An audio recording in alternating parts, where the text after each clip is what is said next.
ইসরায়েলের আকাশে ইয়েমেন সশস্ত্র বাহিনীর জুলফিকার ক্ষেপণাস্ত্র, কেঁপে উঠল তেল আবিব। ইয়েমেনের হুথি বিদ্রোহীরা ছুঁড়ে দিল এক ধ্বংসের বার্তা। হুথি গোষ্ঠী ঘোষণা দিয়েছে তারা ব্যালিস্টিক ক্ষেপণাস্ত্র ছুঁড়েছে ইসরায়েলের বেন গুরিয়ন বিমানবন্দরের আশেপাশে। মুখপাত্র ইয়াহিয়া সারি জানান, জুলফিকার ব্যালিস্টিক ক্ষেপণাস্ত্র দিয়ে বিমানবন্দরের কাছের একটি সামরিক লক্ষ্যবস্তুতে অভিযান চালানো হয়েছে। আর সেই মুহূর্তেই সাইরেন বেজে ওঠে মধ্য ইসরায়েল এবং জেরুজালেম জুড়ে। আতঙ্কে চমকে ওঠে শহরের প্রতিটি প্রাণ।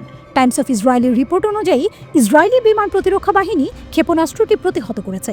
তবে এখানেই শেষ নয়, টুইস্ট আসে সাগরের বুকে। হুথিদের মুখপাত্র জানান, লোহিত সাগর ও আরব সাগরে মোতায়েন থাকা 2টি মার্কিন বিমানবাহী রণতরীকেও লক্ষ্য করে হামলা চালানো হয়েছে।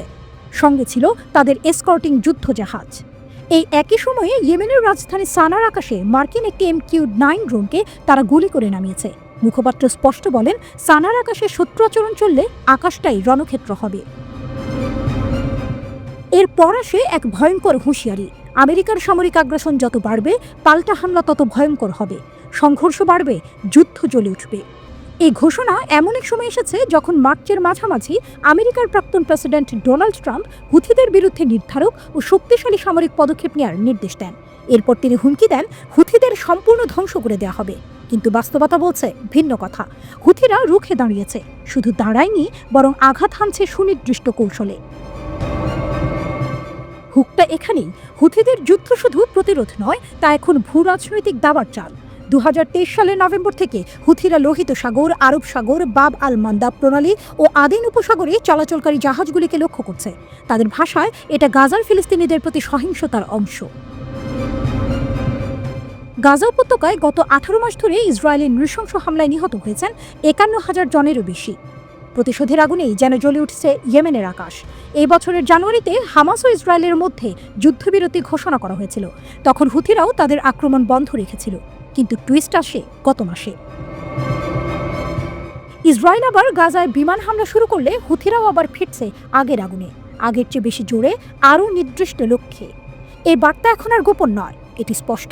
ইসরায়েলের প্রতিটি আগ্রাসনের জবাব আসবে ইয়েমেনের আকাশ থেকে, আর প্রতিটি হামলা বলবে ফিলিস্তিন একা নয়।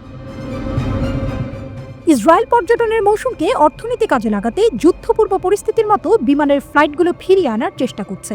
কিন্তু ইয়েমেনের প্রতিরোধ যোদ্ধারা সুনির্দিষ্ট ক্ষেপণাস্ত্রের আঘাতের মাধ্যমে তেল আবিবের অর্থনৈতিক ও বিমান সুবিধাকে ব্যাহত করেছে।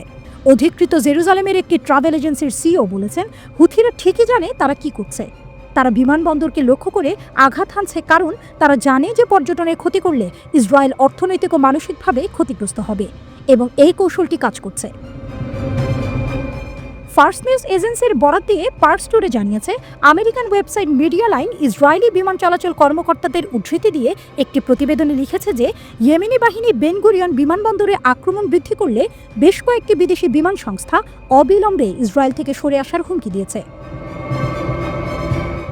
গত মার্চ মাসে ইয়েমেনি সশস্ত্র বাহিনী স্পষ্টভাবে বলেছিল যে বেন গুরিয়ন বিমানবন্দর বিমান চলাচলের জন্য নিরাপদ নয়, এবং গাজার ওপর ইসরায়েলি যুদ্ধ বন্ধ না হওয়া এবং ফিলিস্তিনিদের ওপর থেকে অবরোধ তুলে না নেওয়া পর্যন্ত এটি ঝুঁকিপূর্ণ থাকবে।